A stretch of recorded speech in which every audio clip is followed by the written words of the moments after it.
raw, uncut, and unapologetic. Welcome to Men Talking Mindfulness with your hosts John McCaskill and Will Schneider. Here we focus on helping men and those with men in their lives solve some of life's complex challenges through understanding the practices of mindfulness and how they can help. Each episode is in an environment free of judgment and criticism, with a focus on authenticity and inner peace. Let's dig in. For all fathers. For those at the beginning of their fatherhood journey, we celebrate you. For those in the midst of the teenage years with your children, we support you. For those who yearn to be fathers and walk the hard path of infertility, we walk with you. For those who are foster, mentor, or spiritual fathers, we need you. For those who have warm and close relationships with your children, we celebrate you. For those who've experienced disappointment, loss, heartache, and distance with your children, we sit with you. For those who've lost their fathers, we grieve with you. For those who've experienced abuse or abandonment at the hands of your father, we acknowledge your experience.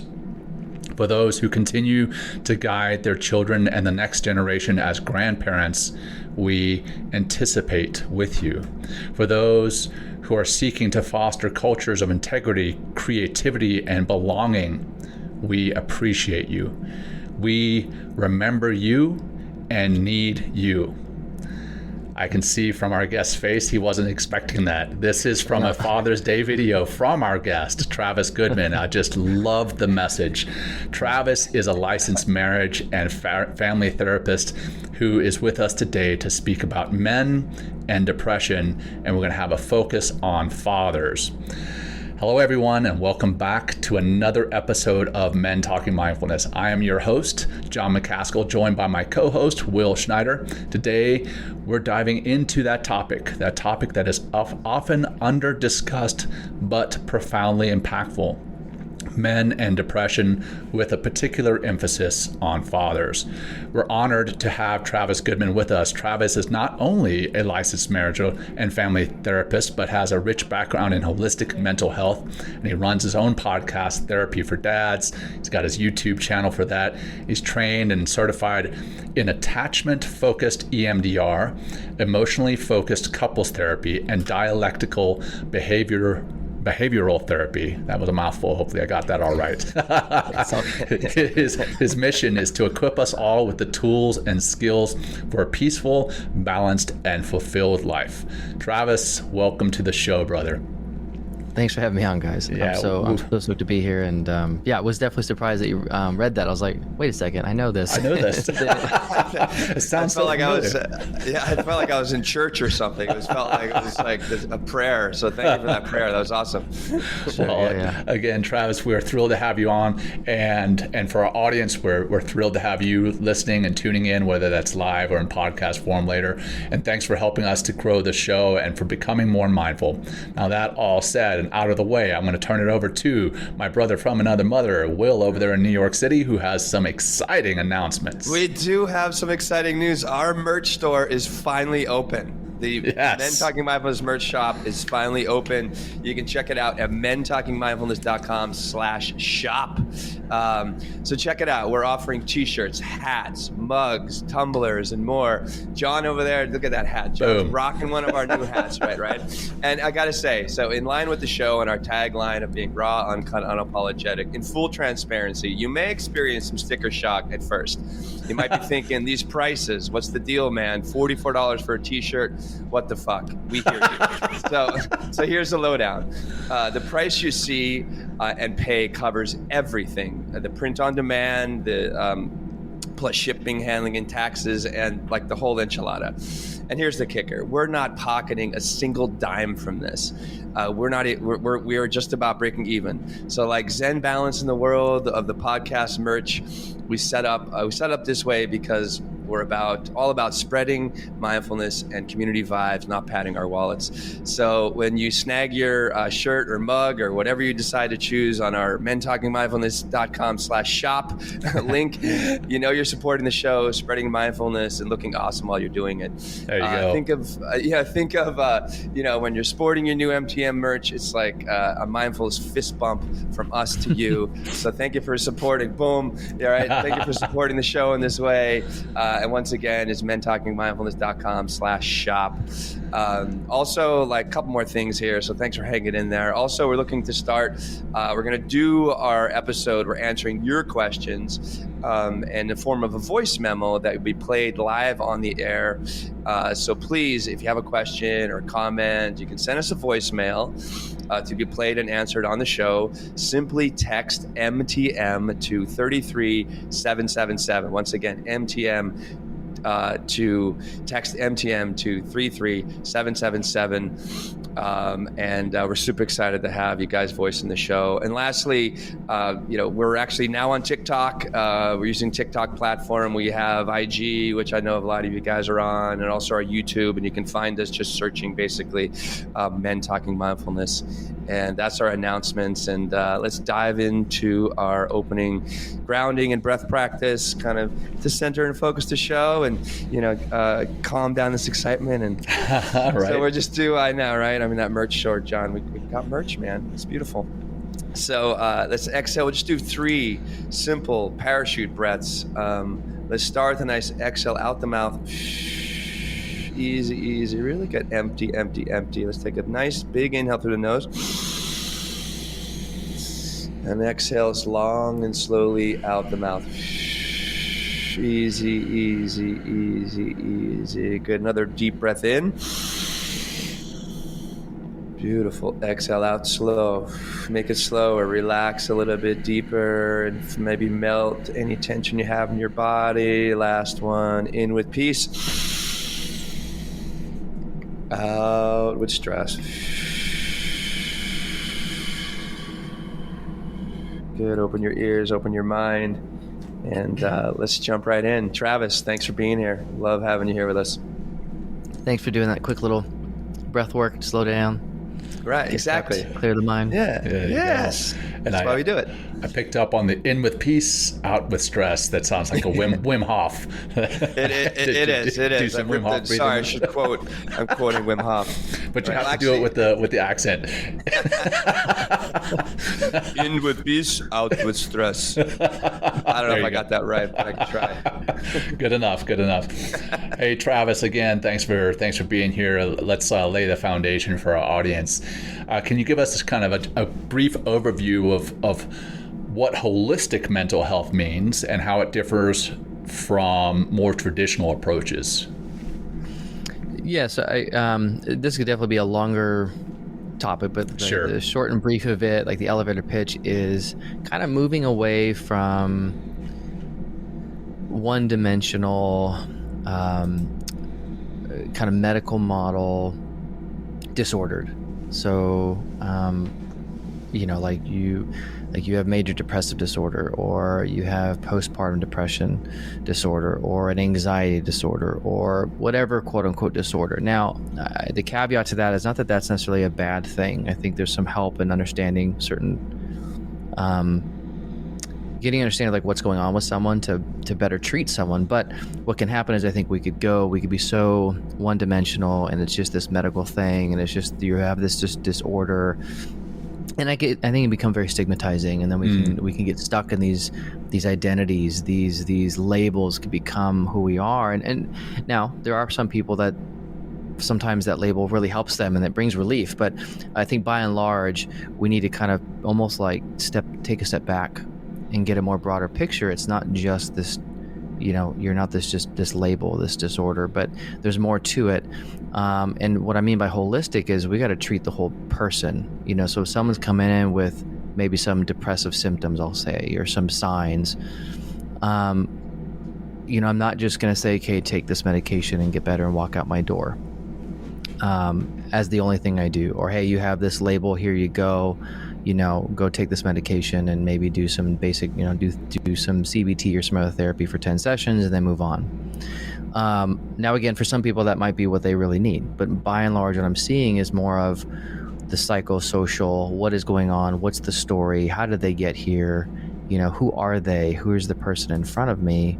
And so that's what I mean by holistic. Holistic is the entirety of who they are, their past, their present, their future, their family history. I look at their environmental, their social, their mental, their physical, their spiritual aspects, all these different components that make up the individual. They aren't just this one piece. So it's really just about broadening our perspective, really kind of taking a step back, slowing down a bit, so to speak. Almost like that breath work that we just were led through to really kind of take in what's happening in front of us. And again, there's a time and place for quick diagnosis and quick things. I've done crisis interventions before and triage. Sometimes a little different in how we approach it because we need something now, and crisis is, again, different mindset. But by and large, I think there's a better need and a more holistic approach when we look at these things, because you could see that actually we can cure depression in a myriad of ways.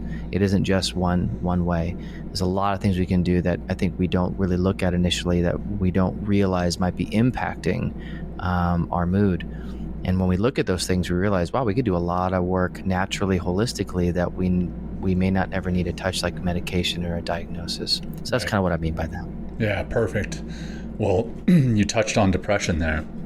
And the title that's right above our heads here, we're going to be talking about that, fathers and depression, men and depression. So let's talk in general about men and depression. Why do you think that is a topic that's not discussed as frequently, as openly as you may see spoken with among women? And then narrowing that down further, why is it so stigmatized when it comes to fathers? Good question. I think generally speaking,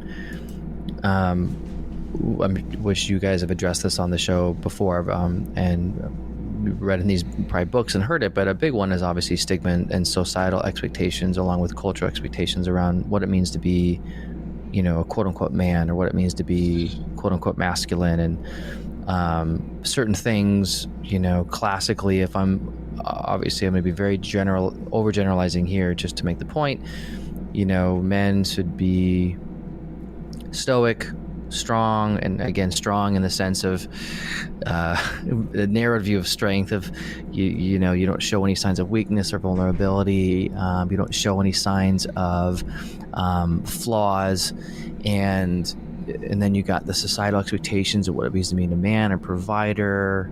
Again, not that some of these things aren't bad, so hear me out when I'm saying these things, not that some of these things aren't bad that men were going to do, like they're good things, but when we kind of take it all down and say this is the only way it must look, it must only appear a certain way, and if you're not doing this, then you're not a man, or you're not strong, or you're not masculine. And so what can happen is also how these men and boys have been raised in different cultures, and different cultures have different influences too.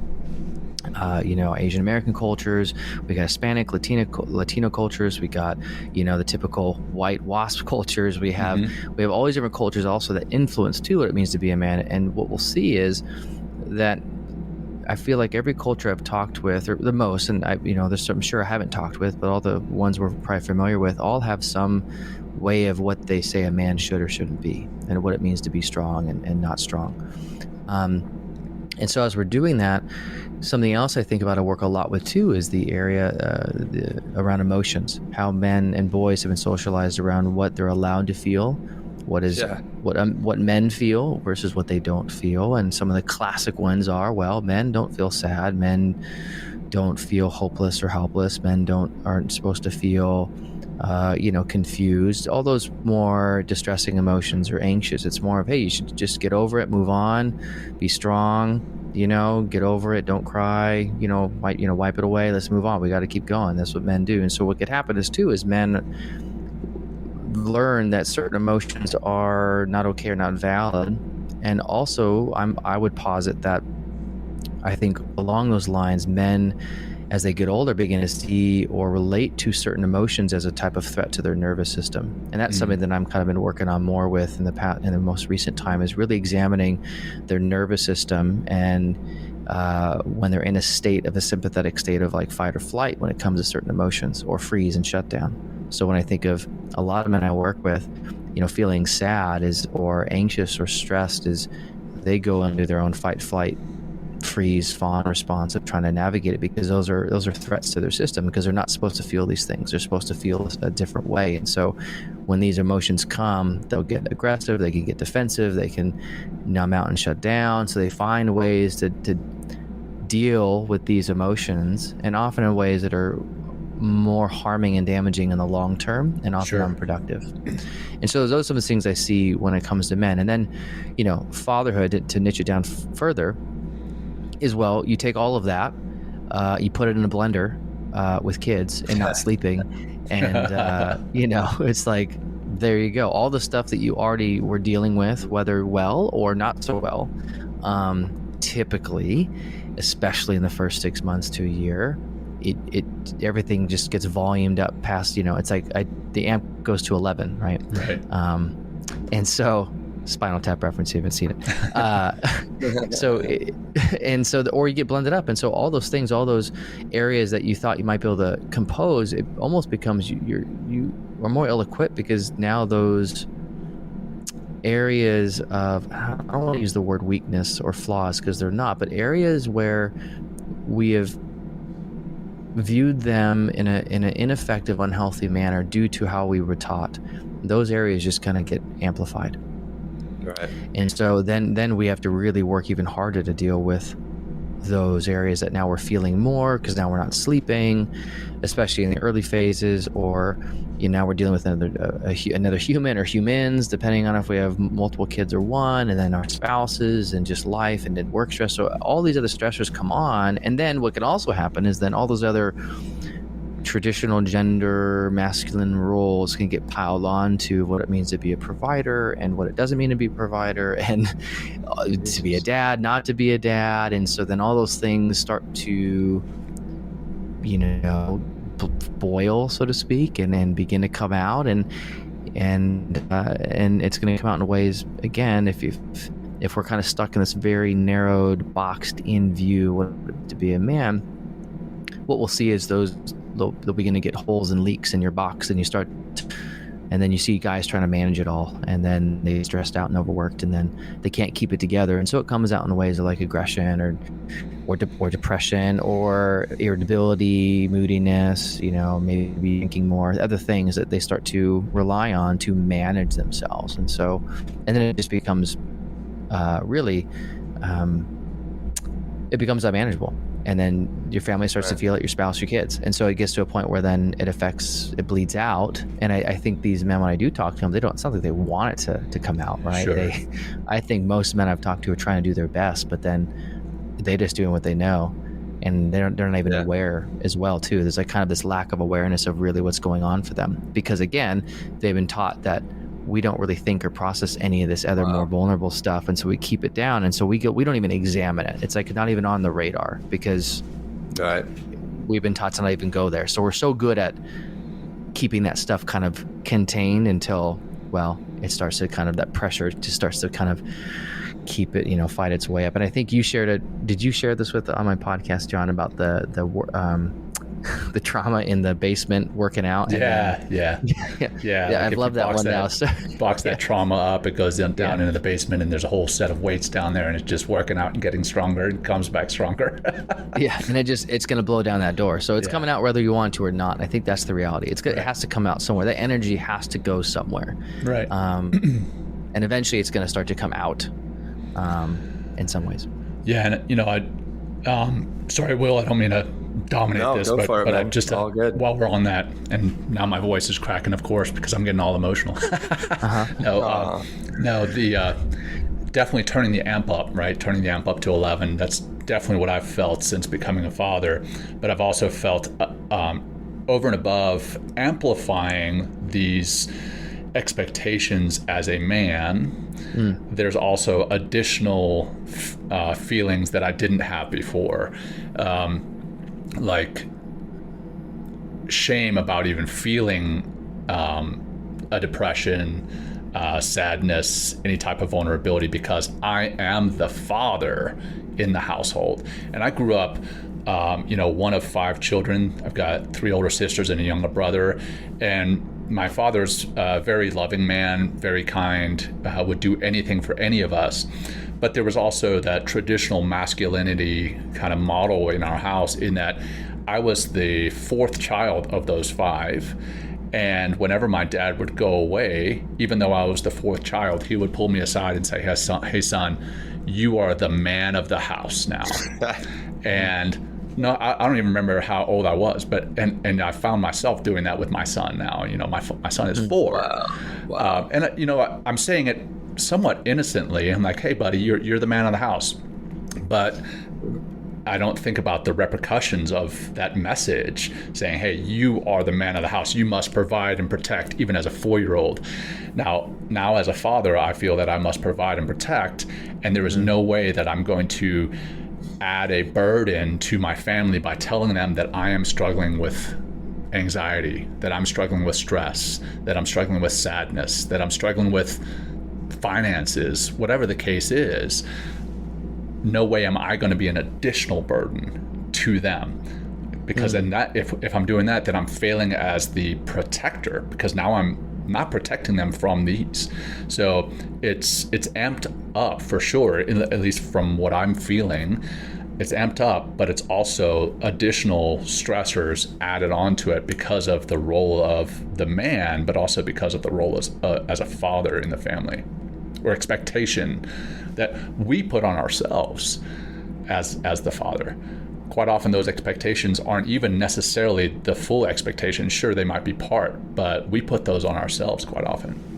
Mm-hmm. Sorry. Yeah, and I see that. To get that. I definitely see that for sure too. Is that those other expectations come in, and those, I think, just again add more pressure to what's already underneath the surface. It's just amplified, and those things could even exponentially amplified, because now it's like it now becomes I have to be a certain way. Like, right. I should be doing this. Those shoulds and have tos get even bigger and louder often. Should all over because myself. Of what? Yeah, we should. Right. We do. We should all over ourselves, and that, as we know, that doesn't smell very good. But yeah. Or feel good. Why don't we stay in the basement of masculinity and fatherhood for a moment? And from your experience working with all these different men and all these different fathers, if someone's coming to you fresh and you're getting in to know them a little bit better and working with them, it's like, what are some of the typical coping mechanisms that they implore to kind of eradicate or at least suppress some of this depression that they're experiencing? Yeah. I'd say primarily, and I'm going to use this as an umbrella term, but primarily distraction and some type of substance. So substance and distraction. So, and substance really is a distraction. And substances can be anything from what you're probably thinking automatically, the classic drugs and alcohol. I mean, that's where most people, it's substance, they're using substances. We go there. But substances are also other things, like scrolling endlessly on TikTok. Unless you're on Men Talking Mindfulness. If you're on Men Talking Mindfulness on TikTok, you're good. You're fine. You're good, except for that one. Or if you're on Therapy for Dads, you're good. There you go. So outside of those two, just those two. And some other type, I would say overworking, staying overly busy can be, I would view that as a distraction and substance, keeping the mind so active so I can't stop. I can't, because when I slow down, then all that stuff that I've been distracted from now, especially at night when I'm going to bed, now all this stuff starts to flood my mind. And what tends to happen for a lot of these men is that becomes, of course, overwhelming, because it's like a fire hose. And so what can happen is you see these guys spinning and they ruminate and having these anxious thoughts and worried thoughts, and they catastrophize, meaning going to horrible outcomes, or they get more down and more quote unquote depressed because I can't, clearly I'm messing up and I'm not doing enough, and look at all these things that are going wrong or not well. And so And then they find other ways to deal with it. And then some guys do turn to traditional substances. They might be drinking more, to just shut the brain down. They might turn to pornography more. They might,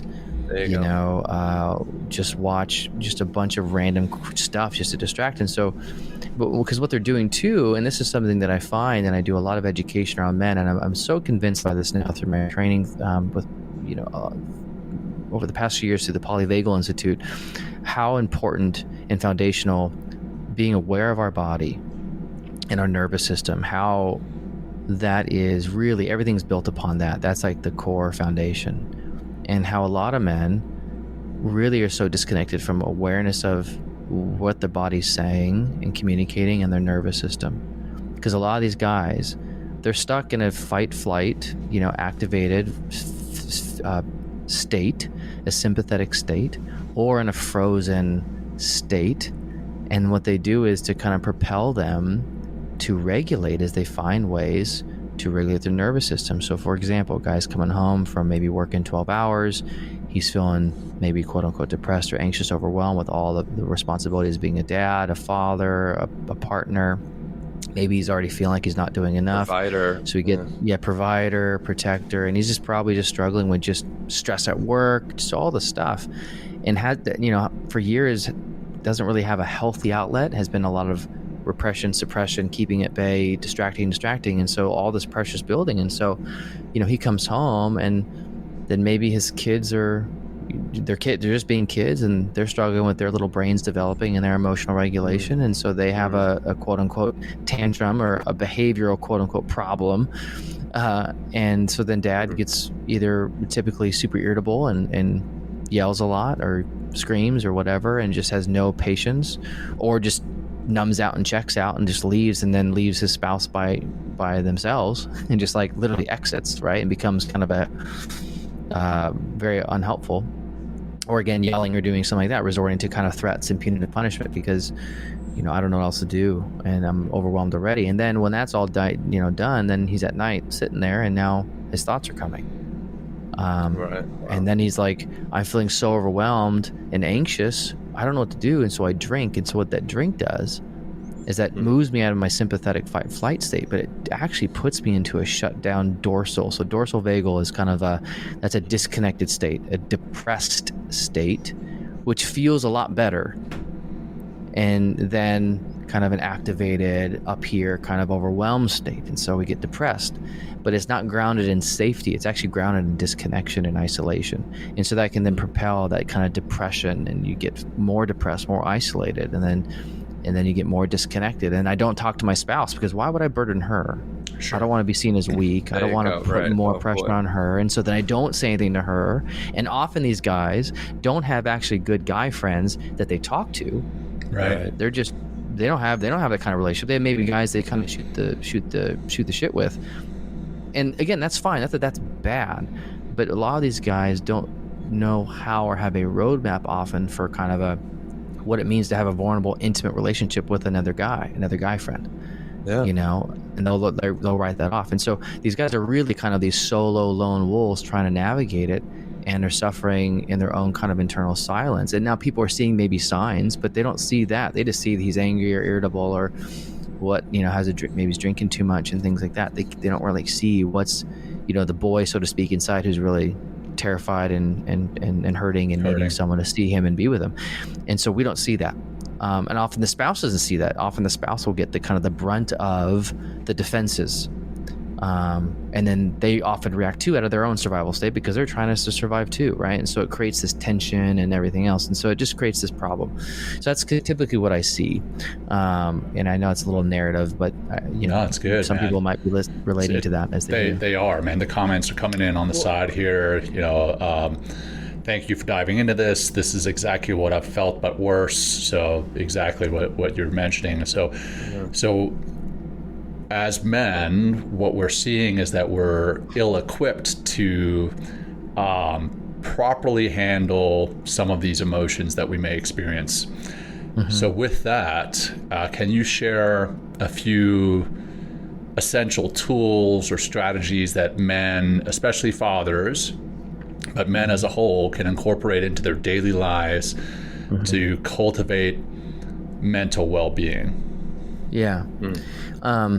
And this is going to be generalized. Typically, if I'm working with someone, it's going to be more specific to their journey, their story. So in that sense, I got to generalize it here. But something else I want to say real quick. Another big thing I see is fear. Fear is the big driver of all this. I think fear is that's what shame is, right? Not enough.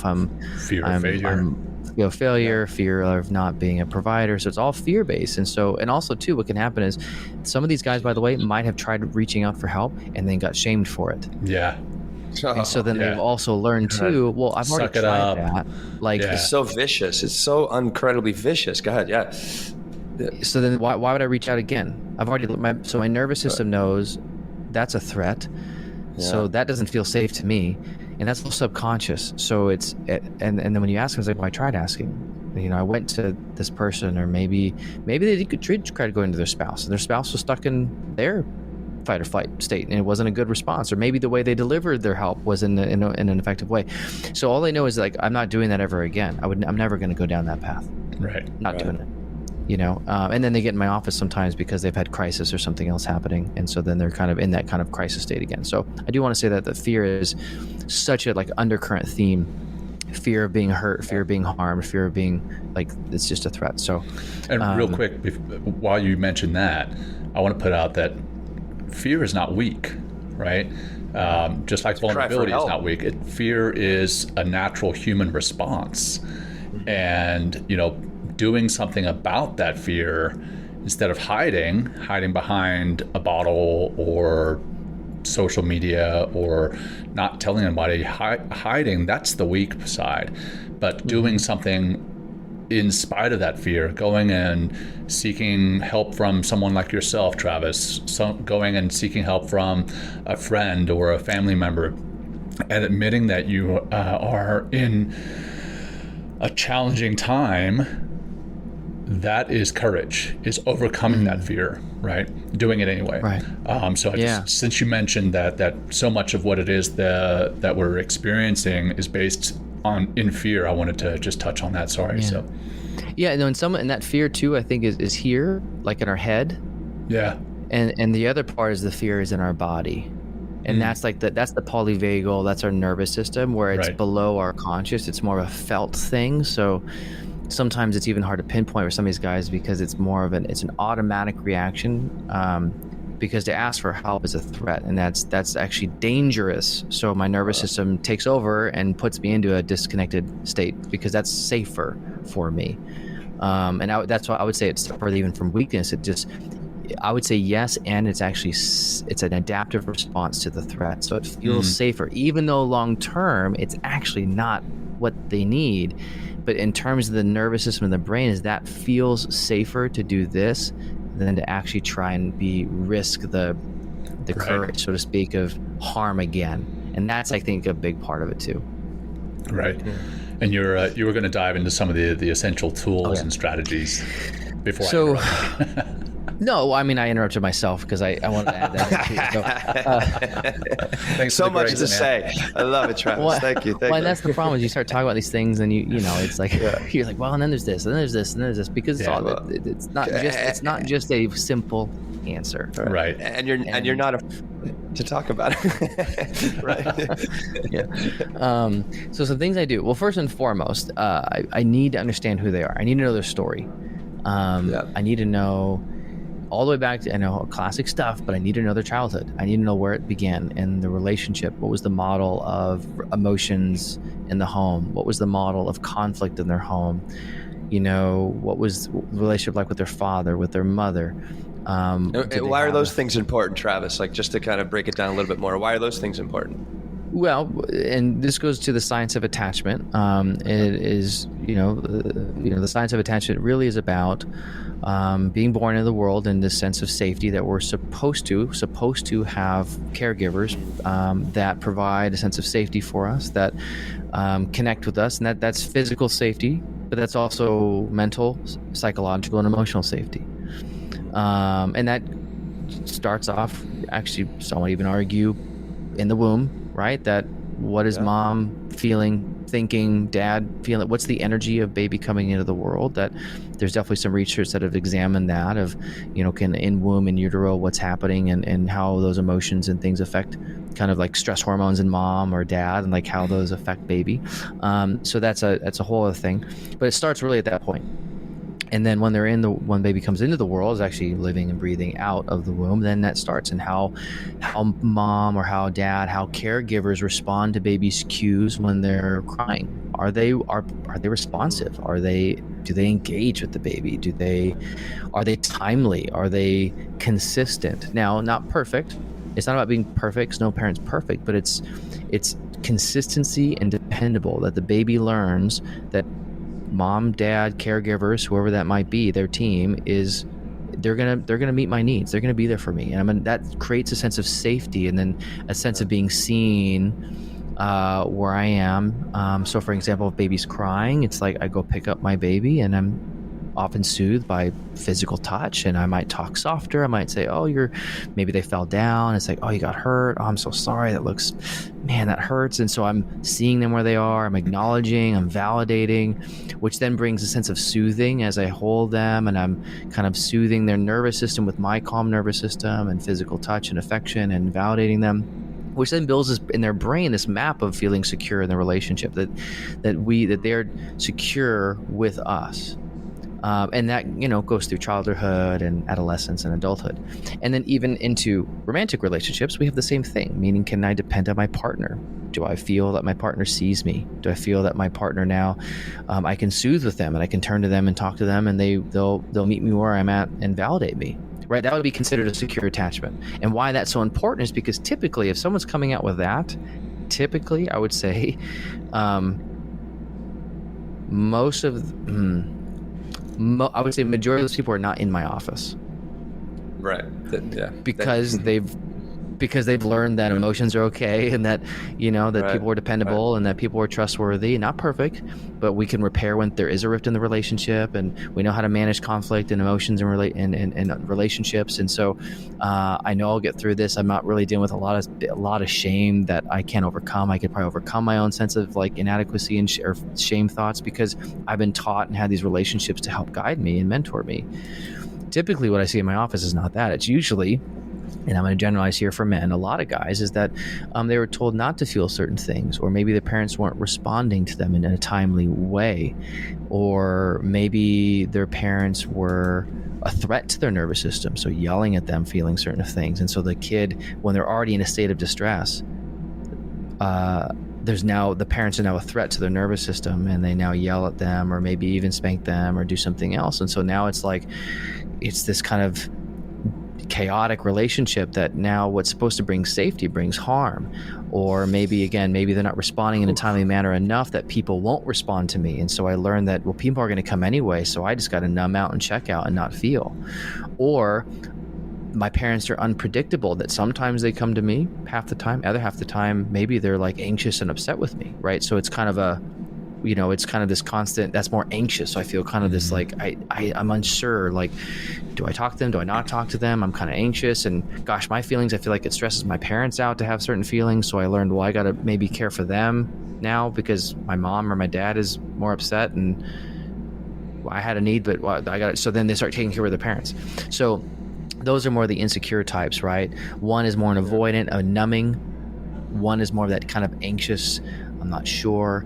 And the other one is if the parent is the threat themselves, like this is the parent that kind of hurts them, and then also loves them. That creates that kind of chaotic kind of attachment, kind of push-pull, like you're supposed to be someone who's safe to me, but you're the one actually hurting me physically, or maybe mentally, psychologically. You tell me all these just constant nasty things, but then or criticism or something like that. Like, I guess, criticisms like, you're such an idiot. What the hell's wrong with you? Like, you're such a wuss. Like, why are you so stupid? Like, why are you so stupid? Why are you so weak? Like, get over yourself. And like, so that's just a threat. And so the kid just like, shock. And so some kids fight back, they get aggressive. Some kids get kind of numb out and check out. Some kids just like, I'll be the peacekeeper, make sure everyone's happy. And I just got to manage parents' mood. And then depending on too, if there was alcohol or drugs in the home when they were young, Was there divorces and remarriages? What was that like? How did that impact them? Trauma, like actual like physical abuse, sexual abuse, like, mental abuse, neglect, poverty, other things too going on in life, or moving, or maybe they're first generation, maybe there's some trauma from their parents had trauma from like the country of origin, they're coming here. So all these things have an impact on that kid, on that guy at a young age. And so that's why it's important, because that's the beginning of their story. And that's kind of their initial model, that they're like a sponge soaking in, for better, for worse. And then they're trying to figure out their world, and then they go to school and have friends. And what are their friendships like? What are the relationships with teachers like? Are there good relationships? Are there good relationships with teachers? Or is there more harm done in the school environment by teachers that are doing similar stuff? Or, so all these things matter. And as they get older, adolescents, then they have romantic relationships, and how did those go or not go? And then how do they cope? Because often these guys too, they're coping with some type of distraction, getting pornography, dabbling with drugs and alcohol early on, or they're busying themselves, or they find that, hey, I'm a good student. And here's something too, I'm going to say this, that some guys actually become amazing students because that is safer for them. So they become like 4.0, 4.5 students, and they excel because they can control that, and they're reading and they go into these different worlds because that's safer than actual reality. And so they become really successful people in life and develop a lot of amazing things because that was more safe for them. But maybe relationally they might struggle now as adults because I don't really know what to do in intimate relationships. So I might have multiple marriages or in and out of things, so you see it starts to spread. So it's so important because that is the foundation. And then from there I start to build. And then what I do is I come to the present and I say, okay, what do you do now with stress? I got to assess, like, what do you do now? Like, how are you sleeping? What are you eating? Do you have any type of movement in your life? When you come home, what do you do typically on a day when you're, want to de-stress? And typically I'm hearing things like, TV, all this other stuff. So I start just to do basic stuff. Like I look at their nighttime and morning routine. I need to examine that. What is your night and morning routine? What do you do? And start to build in, I would say, more effective, holistic, healthy beginning. So for example, in the morning, it's like, don't get on your phone right away. Do some gratitude, take a few deep breaths. Go make your coffee, take a half hour before you do anything else. Because often these guys are already on their phone. The first thing they wake up, they're on their phone scrolling, and they're looking at stressful work emails or their stressful texts, and they're already stressed out before they even put their feet on the floor. And so their nervous system's already kind of in an activated, oh shit, I'm already stressed out. And then I'm stressed all morning, and I'm like stress showering, and I'm stressed eating my breakfast, and stressed helping my kids. Stress showering. Oh my God. And then your kids wake up, right? And then kids wake up and they're already stressed out. And then your kids, their kids, they don't know what they're doing. So then you might be more stressed because maybe they had a hard day, but you're already activated, right? You're not calm. And so that stresses you out more. And maybe you're already yelling at your kids, and then everyone's yelling at each other going out the door, and then you go to work, and then it's stressful. Then you come home, and then so I have to look at, we got to change. Do you have a video camera in my house? Because that sounds no, I mean, I've been guilty of all that, and I totally understand how you can set yourself up for failure from the second that you wake up, and how that has a trickle-down effect to your children, which ultimately affects future men and future fathers. I mean, women and mothers as well, but 100%. This discussion is specifically about men and fathers. So, I've got a little boy who, if I get up and I've been checking my email and my social media and I'm trying to respond to things, and then he gets up and now I haven't had a chance to properly respond to these emails. Now I'm stressed. I'm like, oh, I didn't answer Will, right? About some text message. I don't know. I'm just saying that as an example. And then my little boy wakes up earlier than I had anticipated him waking up. Now I see him and his presence as a threat, even. Yep. So it's and that and that might aggravate you or frustrate you that he's awake. Yeah. Like, why are you awake so early? Oh, why are you awake? Yeah, exactly. Yeah. And so that's your day. And then if you don't, and then what happens is that your day is you're already. Not, I don't want to say you lost, but it's much harder to recover from that typically. Because then typically you just go into whatever you do to kind of navigate that stress. Yeah. And often these guys, sometimes they have some good things they're doing, but more often than not, it is a distraction. So I have to do the morning routine, and then what's their nighttime routine, kind of starting there. At nighttime, creating a different pattern, I'm a big fan of journaling and writing thoughts and beginning to examine what's going on. I do implement basic breath work, like kind of Trojan horsing in some breath work of, I may not even call it mindfulness in the beginning, depending on the guy. Part is me getting a sense of where they're at, what's the language that might work for them, because certain language, in therapy world is more feminized, and I'm not saying that negatively. Right. I'm just saying it just matter-of-factly, and that the feminine qualities are not bad. In fact, we all got feminine characteristics, but I think for typically these men, it's like, that's not, what do you mean? So I have to change sometimes even the language I approach it, so it's more, digestible for them. And then I begin to kind of get their buy-in and start to implement more things. I do talk a lot about their nervous system. I think that's a huge thing I find helpful for men, because they get that. Oh, I get that. I know what fight or flight is. I know what freeze is. So I start to kind of teach them about the polyvagal nerve and the vagus nerve and what happened, polyvagal theory and the vagus nerve. And they're like, oh, I get it. So it's like they already understand it. So that helps them. And I kind of take them to a deeper level and say, okay, just pay attention. Pay attention if you notice tension, and notice if you're, when your kids walk in the room or coming home, just do a quick scan. Like, do you feel tension anywhere, or tightness or heaviness or anything before you go in the house? Like, yeah, I feel shoulders and neck. Okay, well, just do these, kind of what Will did, a couple deep breaths, and just kind of notice that fall away, then step in. So I'm doing a little basic, just little tools.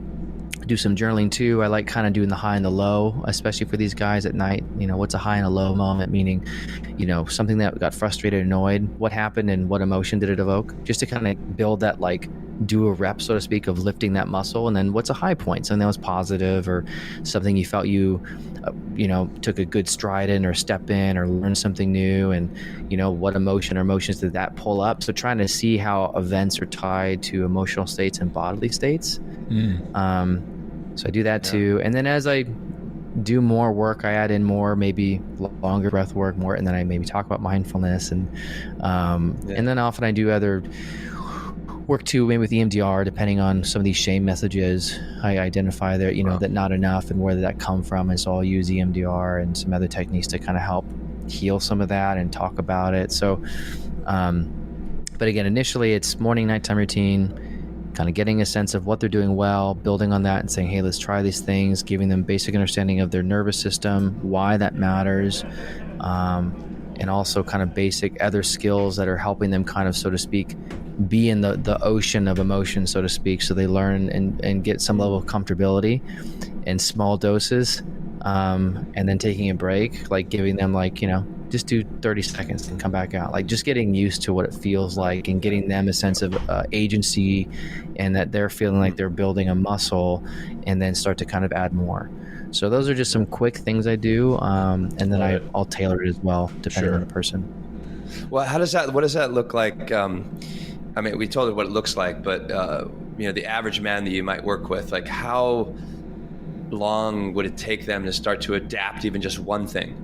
If you have a guy that's like 40, 50 years old and he's been running the same program, doing the same things, like, being that provider, protector, conqueror role all the time, showing no weakness, no vulnerability, being a lone wolf, like, and finally this man wakes up for some reason, and they step into your office. Like, how long from your experience, like, does it take them to take that first step of, like, not turning their phone on in the morning or something like that? Like, do you have a gauge on that, like, average, if you can? Oh God, I feel like a lot of those questions are tough because there's such a variance to that, like, with every person, and it depends on their willingness to trust what I'm saying, and, like, do I have their buy-in yet? True. That's a big deal, right? That trust, that imagine, has to be, because you said something earlier I thought was very telling, and I'm doing some work with men. I have a workshop coming up here in New York City on September 24th, just for men, and, like, one of my biggest conundrums and things that I'm struggling with is, how do I speak to these men in a way that doesn't threaten, this programming of the man box, or whatever we want to call it, this toxic masculinity, or, whatever language you want to use to talk about this confined masculinity that we're describing. It's like, it's so, we're supposed to be so tough, but we're so incredibly sensitive.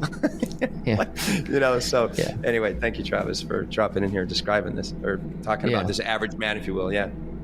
Yeah, and it's not It's not always easy. I think one thing with that, you said toxic as masculinity, is that first and foremost, masculinity itself is not toxic. And No, I've learned to change my language around that too. I think it's a term, it's a marketing term. It catches people's attention.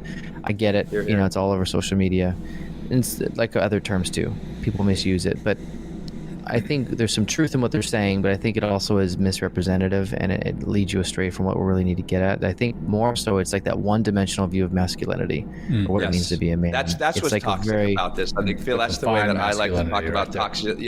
Talk about toxic masculinity. It's like when you only are able to experience life in like 3 or 4 ways, and all the emotions that come with those, and that's the only emotion you have. That's toxic to the soul. It's toxic to the community. It's toxic to everyone around you. But it's toxic to everybody. And often these guys are in survival modes. I think that's the part of that is that these guys often don't know it. No. Initially. Now some might, when they're coming to my office, they have an awareness, something clicked in, like, ooh, I need help. Like something just says I need to come in, and I'm finally here.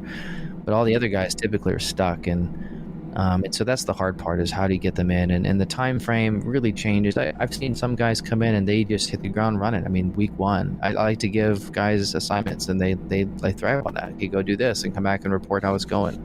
And some guys don't. I mean, again, that's why I have to tailor it to the individual. But I've seen guys come in and they start it and they start to notice it.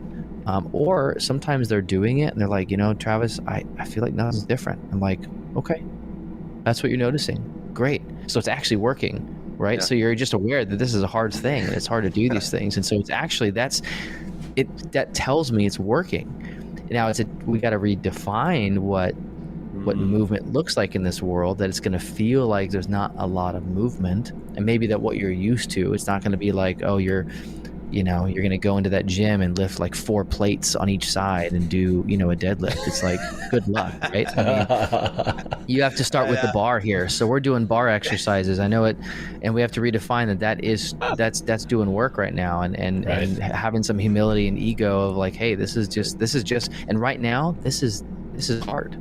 Right now, this is hard. That bar is that's the heaviest thing you've ever lifted right now, as far as in this world of emotions. Sure. And so we have to start with where we are and acknowledge the work we're doing, and looking at the strides we're taking, the small steps now. And we have to start to almost change our perspective and look at it as that's a victory. And I think a lot of men, we get stuck in that, like, well, it's the not enough thing. So I even help them identify their shame message too, and like, hey, where's that voice coming from? And great. And I would say, hey, if you were talking to a buddy that you really cared for and loved a lot, what would you tell him? And often they would say, I would never say that to that guy. I would never tell him he's an idiot or stupid or worthless. I would never say that.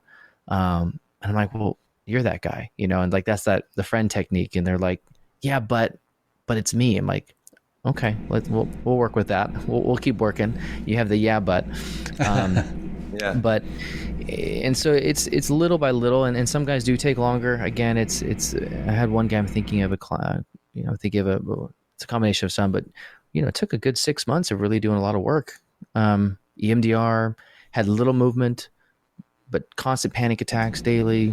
Issues with losing weight, a bunch of other stuff, and food issues, and it took a good 6 months. And in this case, we did need to also implement some medication because it was that bad.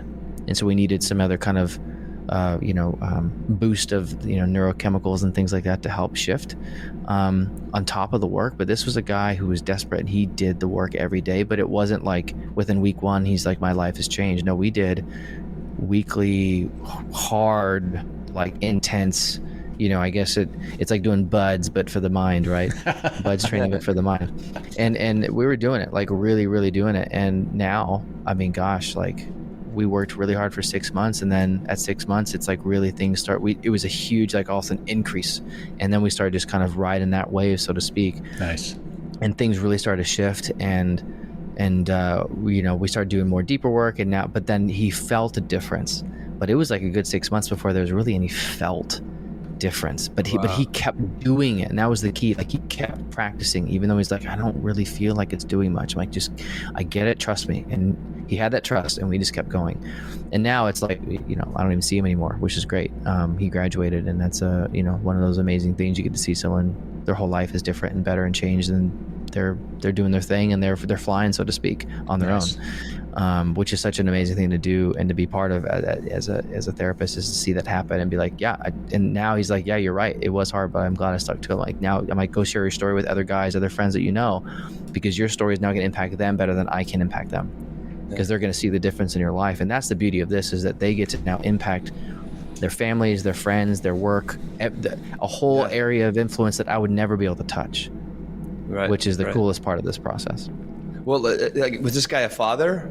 That you're talking about? Yeah. So what was that experience like with his kids then? Like, how is his relationship changed, if you have any specifics about that? Yeah, I mean, generally speaking, he definitely would have reported that it's actually significantly better. I think a big drive for him was his relationship with his kid is a big reason why he came in. I think that kept him going when it was really dark for a while.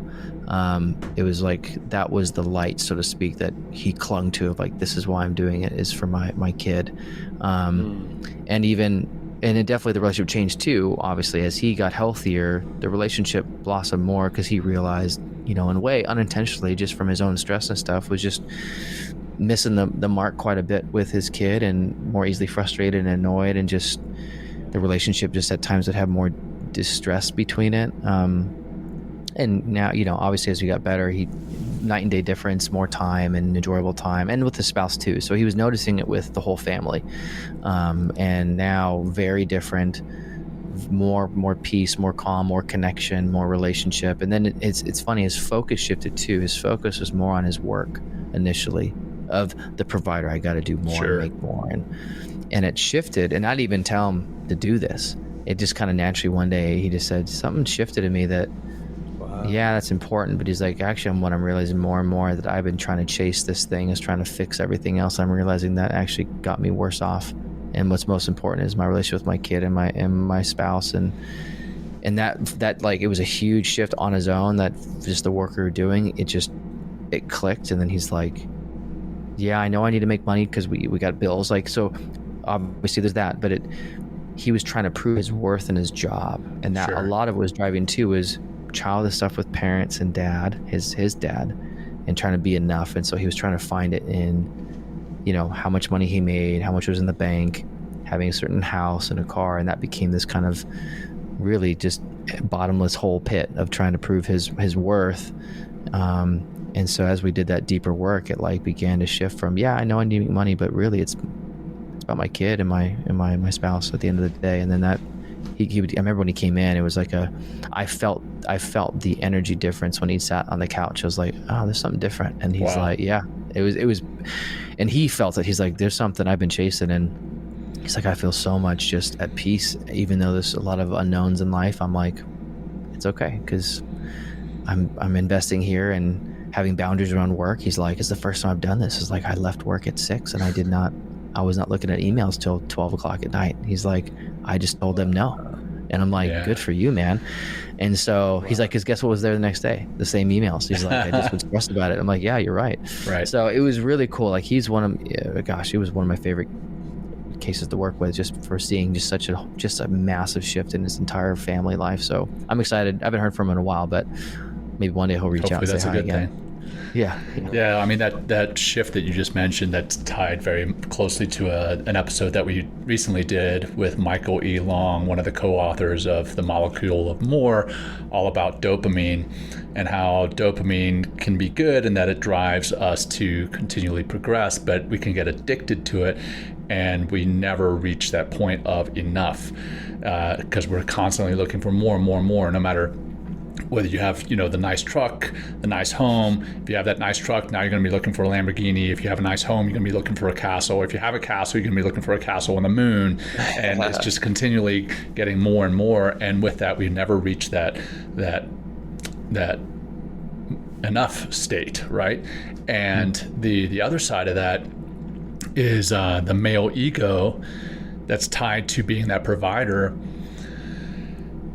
Quite often we convince ourselves that we're doing it to be the provider, but when we really peel the onion back a little bit, why are we really doing it? It's for validation, like you mentioned. It's for validation of who we are. And I've been guilty of that myself, and I discussed that on your show, is that it is sometimes driven by, going back all the way to the beginning of the conversation, driven by who we were as children and who other people were in our lives as when we were children. Definitely lots to unpack there. Now, that said, sticking with kind of the depression theme, I want to talk about if... I know, said great. No, I'm just kidding. Sorry. No, it's important. That's what we're here to talk about. No, I know. I'm sorry. So, sticking with that depression theme, for friends and family of these men, of these fathers, what are some of the signs and symptoms that may be displayed, or what should they be looking for someone who might be silently struggling? I think we've touched on a little bit of that, but if we could specifically focus on that. Great question. Yeah. So for some signs and symptoms that you want to look out for, and as a quick caveat, dads too also do suffer from postpartum depression, postpartum anxiety. The current stat is 1 in 10, so 10%. Wow. And I'm sure that's not even accurate, because it's not reported. It's not reported. And men probably aren't talking about it either. So it's no, they're way not. Yeah.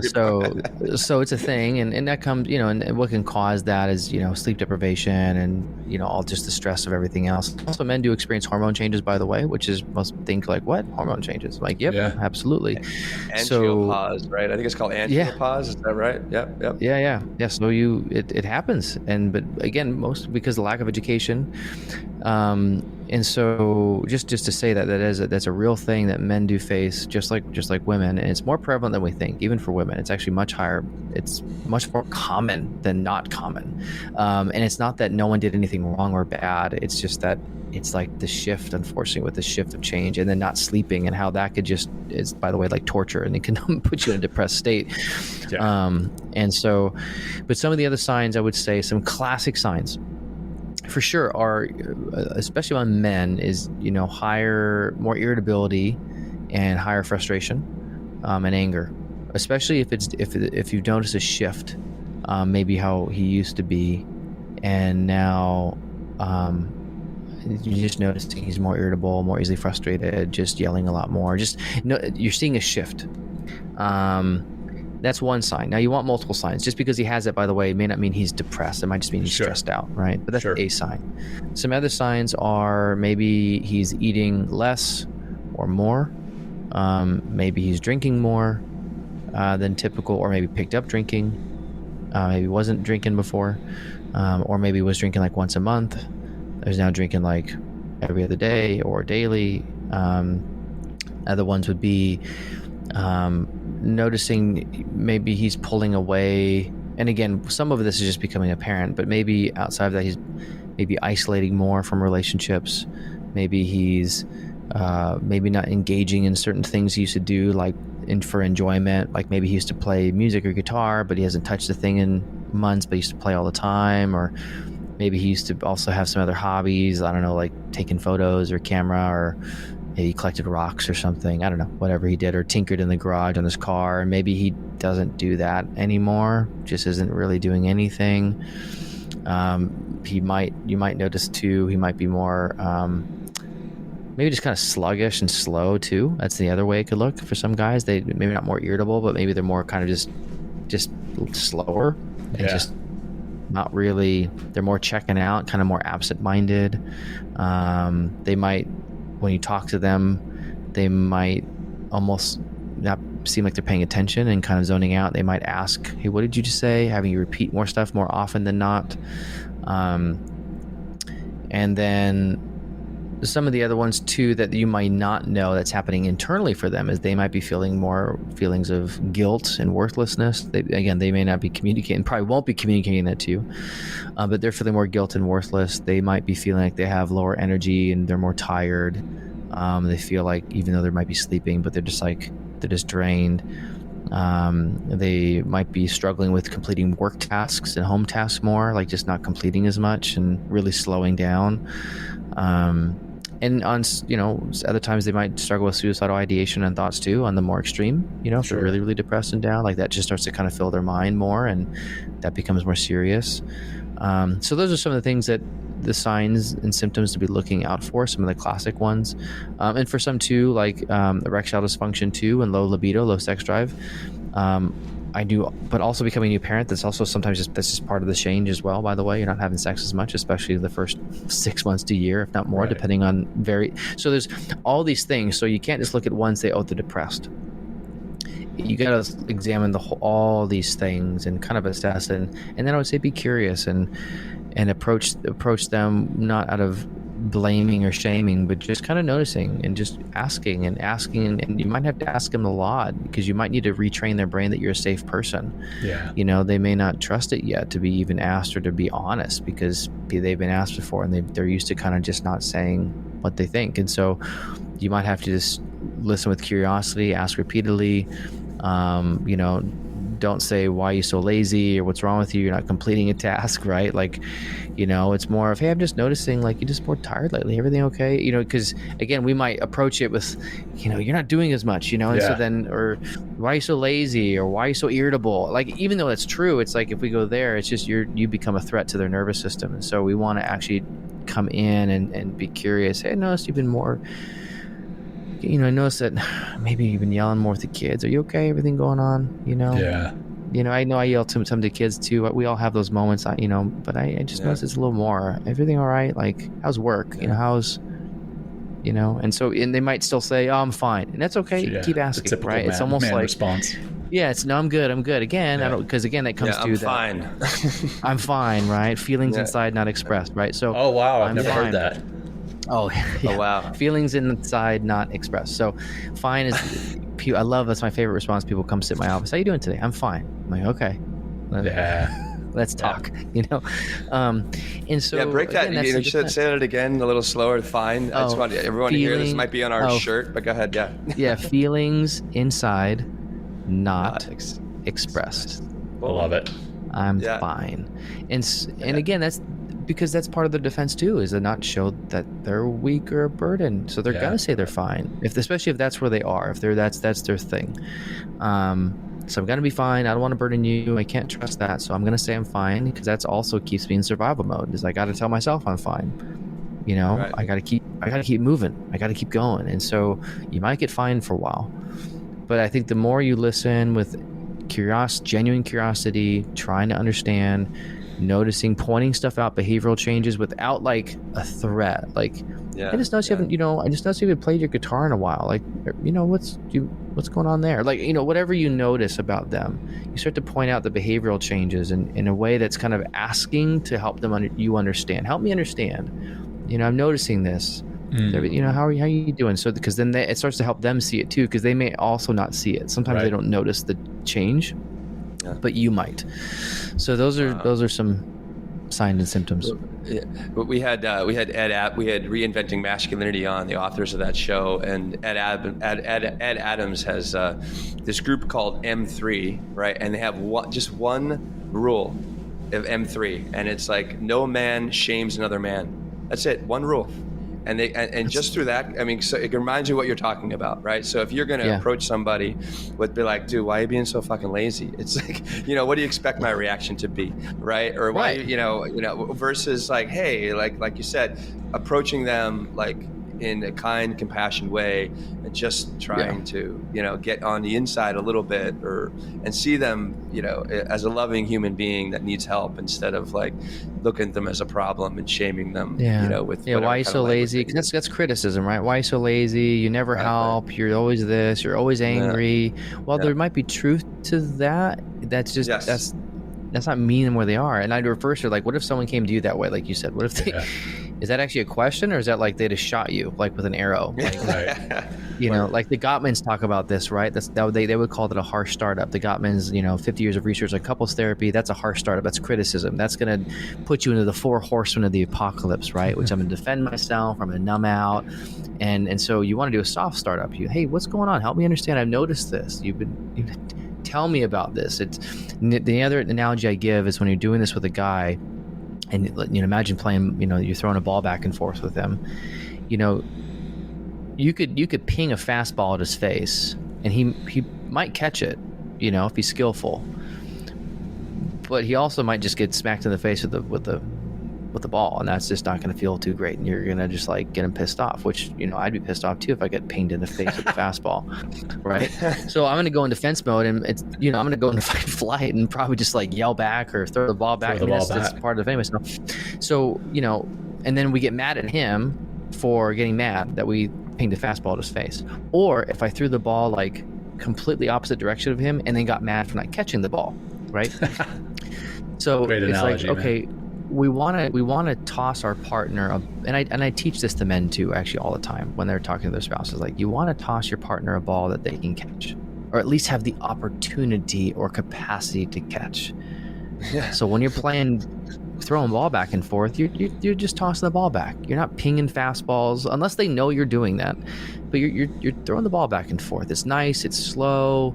And then here's the thing too, when you do that, and if you throw the ball and it misses them, you say, "Oh, I'm sorry, I missed you," right? Because you take responsibility for the bad pass, not blaming them for not catching it, right? So it's that that's the imagery of like, imagine just playing catch and just like slowly, just okay, we're going back and forth, and that's okay. And you have to do that for days, but eventually, I might talk about this. So it goes back to the crucial conversations episode that we had about how to have those conversations, right? And like, it starts with setting the tone and making it safe physically and psychologically for all participants in the conversation. And then what's the goal of the conversation? Is the goal of the conversation to win the conversation, or is the goal of the conversation to have a positive outcome for all the parties? Typically it's the latter, but more often than not, we fall into trying to win the conversation. So it's unfortunate. Well, let's see. We've talked about the symptoms.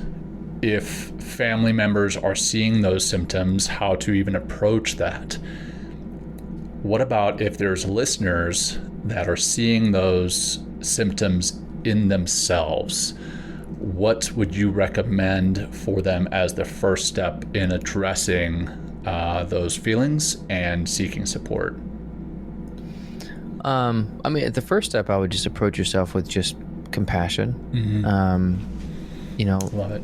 Not that you're broken or flawed or, not enough. All those shame messages that might be flooding you, or a failure, or all those things that come in, because typically when we're there, we tend to get this hypercriticism and kind of internal critic that just beats us up. And so first I would start to change that and approach it with, genuine curiosity of like, wow, okay, this is kind of you. And okay, take it as a sign, not as a bad thing, but as an opportunity to say, okay, wow, I'm having some language now that's clicking with me and starting to make sense to what I've been experiencing. And the reality is there's help for this. Now, it may require a therapist. It may not. It might, depending on where you are.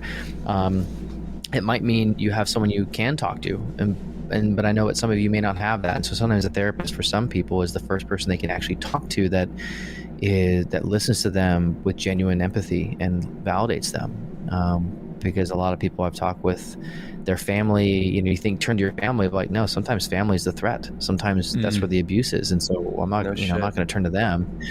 And so in some cases, like they don't really have anyone that they know they can turn to, because that's where all their trauma and pain came from. And so sometimes that therapist or like a coach or something, maybe you have a teacher. Some people have like a boss that they feel safe with. It just depends on the person, but you got to start with curiosity, genuine empathy and compassion for yourself. Know that there's help. Know that this is something that's fixable and healable.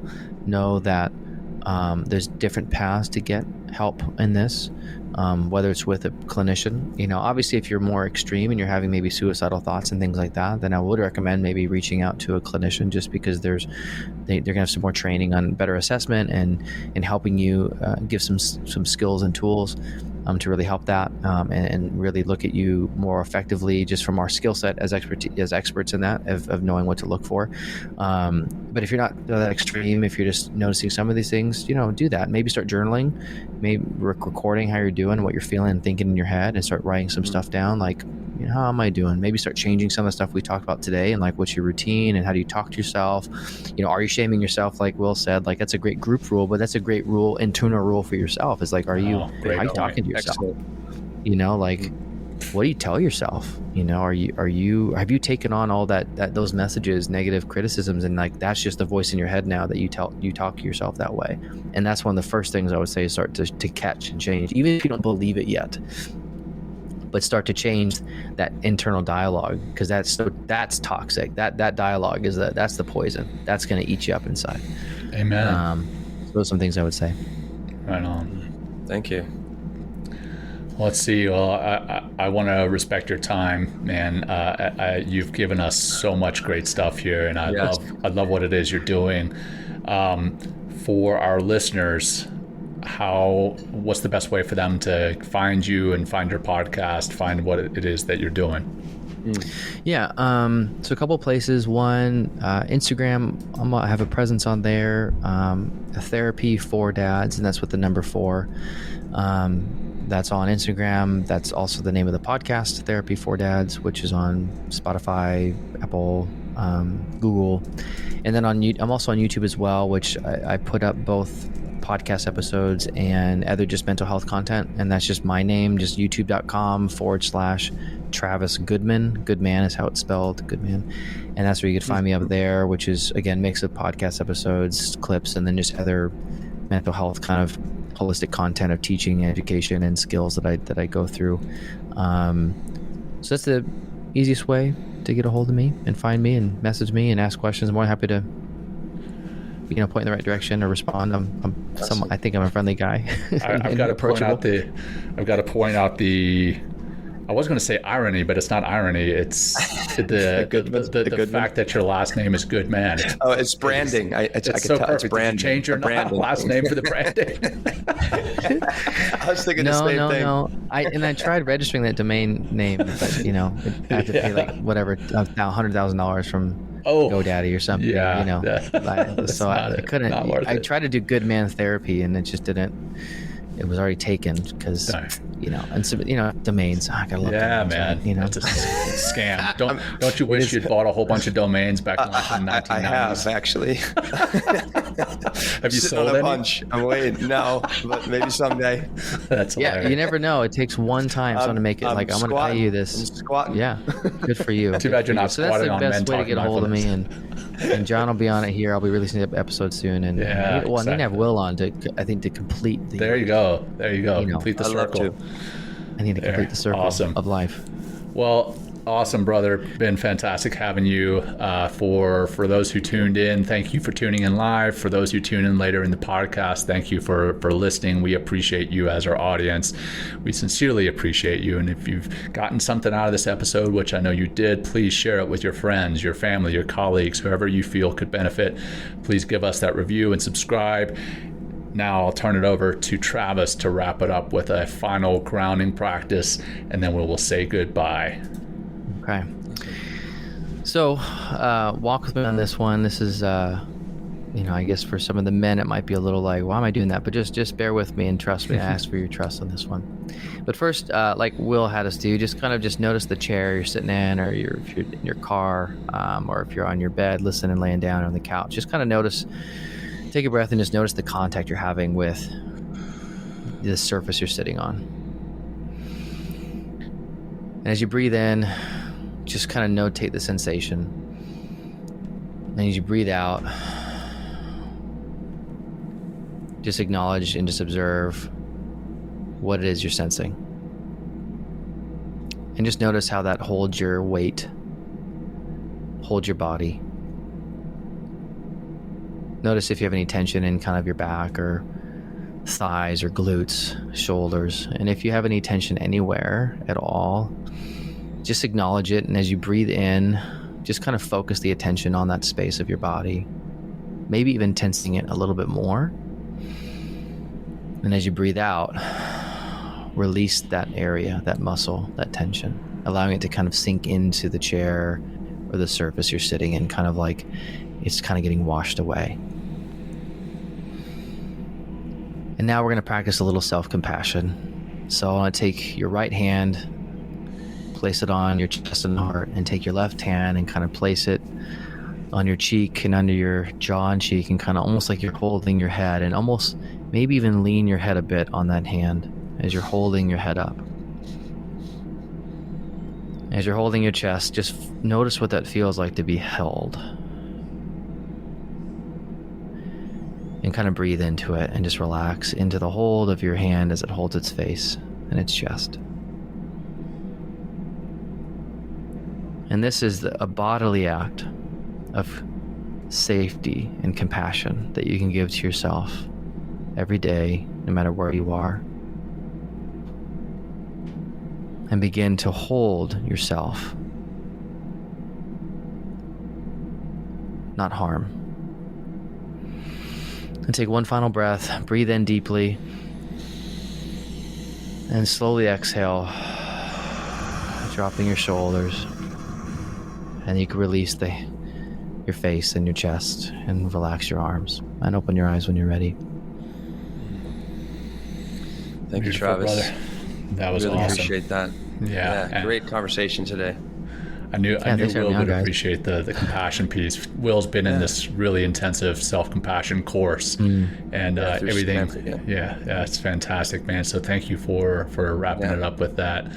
And Will, I'll turn it over to you for any final words, brother. Well, just like, what I'm learning in this compassion course, when you do bring your hand across your chest, you actually get a little serotonin, oxytocin actually drip a little bit. So you feel that, so that's really a great technique. Just touch, just a little bit of self-touch and a little bit of self-kindness, a little bit of breath can remind you that you're valuable, that you're enough, and you deserve to be in this world. I teased a little earlier. I have this workshop coming up here in the city on September 24th in New York City. It's in person. It's called the Betterment Project. If you want to learn more about that, you can just head over to my Instagram, and my handle's at Will Not Fear, WILLNOTFEAR. And I'm going to be, I'm excited, Travis, to do this. I have this is part of the compassion work I'm doing with Stanford University, and I'm going to be doing a men's only workshop. So it's only men for this. And I'm excited and nervous as fuck, honestly, to put this out there in the world. You're going to crush it. Being vulnerable. I know that's what everyone keeps telling me, but it's like, oh my God. But I just want to put that out there. And Travis, thank you for all the work and all the lives that you're helping and the message that you're putting out there in the world. And thank you. And thank you for listening out there and helping other men, keep this conversation going with the men in your lives and the people. And just instead of shaming somebody and saying, what the fuck is wrong with you? Right. What if you just ask and be like, hey, you need us, I'm here to listen, or I'm here to help. So thank you guys. Thank you. This has been a great episode. Until I really next time, appreciate your time. Take care, everyone. Peace. Thanks, guys. Peace. Bye. Thank you for joining us today. We hope you walk away with some new tools and insights to guide you on your life journey. New episodes are being published every week, so please join us again for some meaningful discussion. For more information, please check out mentalkingmindfulness.com.